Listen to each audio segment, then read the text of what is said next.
Hello, good morning. Welcome to Daltons Wadkin. My name's Kyle and today we're going to have a look at the Wadkin AT thicknesser.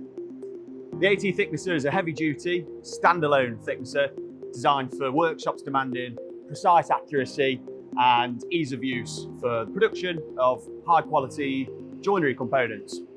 The AT thicknesser is available in a variety of widths up to 800 millimeters. As standard, the AT is equipped with segmented in-feed rollers, a large powerful motor, infinitely variable feed speeds, and a powered table height adjustment with automatic setting. So cutter blocks. You have three choices of cutter blocks for the AT thicknesser.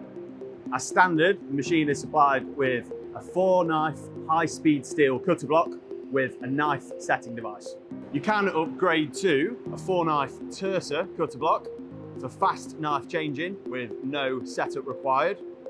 Finally, for ultimate performance, you can specify a spiral insert block.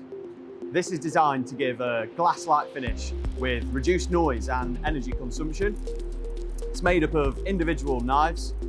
If an edge becomes blunt or damaged, each knife can be rotated 90 degrees at a time rather than having to replace the whole set. So optional features for more demanding applications, increased motor powers can be specified. Also, to avoid damaging or marking your material, a softer rubber covered in-feed and out-feed rollers can be specified too.